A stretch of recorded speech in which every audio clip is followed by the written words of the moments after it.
To illustrate how StitchEngine can dramatically improve your online advertising, we chose one of our favorite brands, Nike, and targeted Seattle Seahawks fans for some of their official NFL line of clothing. Simply using the Nike.com website, I was able to easily find products I thought Seahawks fans would be interested in. This sweatshirt, for example. At this point, I've already created a new stitch to hold my items, so all I'll need to do is to press and hold the image, and it's captured automatically. Easy. Since we're going to target both genders, let's try to find some items for women to add to our stitch. How about this Percy Harvin shirt? As before, I'm simply going to press and hold the image to capture the content.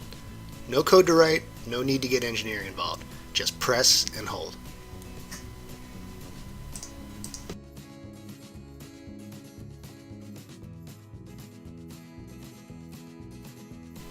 After only about 15 minutes of stitching items from the Nike.com website, let's see what we've created.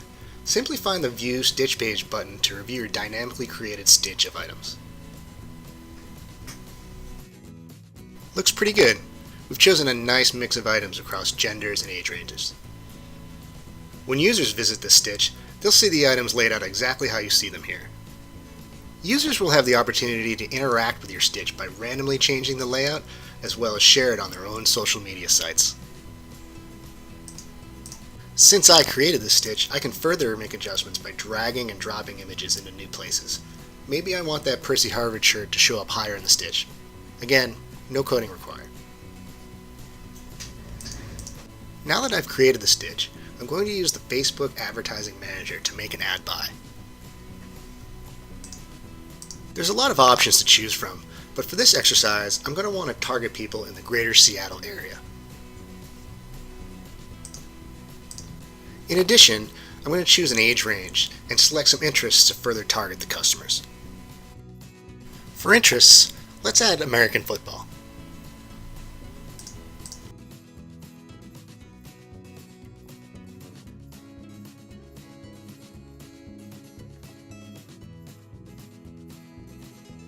Finally, let's set our numbers.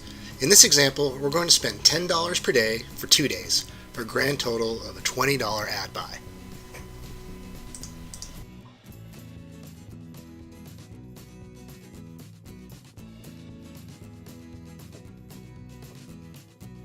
Finally, we're going to optimize our ad for clicks and place the order.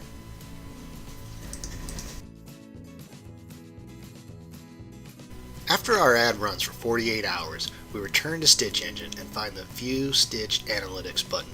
This will bring us to our Stitch Analytics page so we can review the performance of this stitch. StitchEngine provides an array of analytics from item popularity, geographic locations, and breakdowns of browser types, device types, and operating system used by people visiting your stitch. One of the most interesting is the item popularity breakdown, which details which items in your stitch were the most popular. In our test, the Seahawks branded gloves scored the best with 12 clicks, followed by the Marshawn Lynch shirt, and so on down the line. Using the map provided, we can see that we were able to reach a nice cluster of people located in the greater Seattle area, just like we planned. We'll toggle over from satellite view to map view here to get a bit more detail. The results of our experiment were as follows.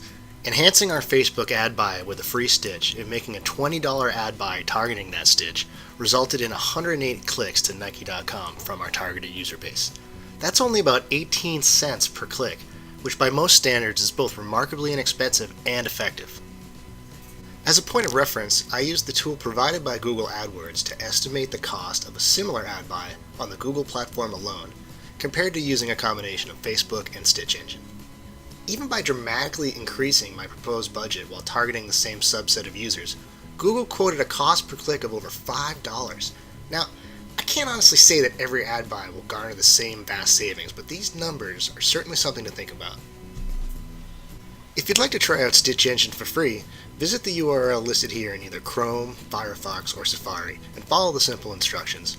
Or if you have further questions for us, please don't hesitate to drop us a line at the email address provided.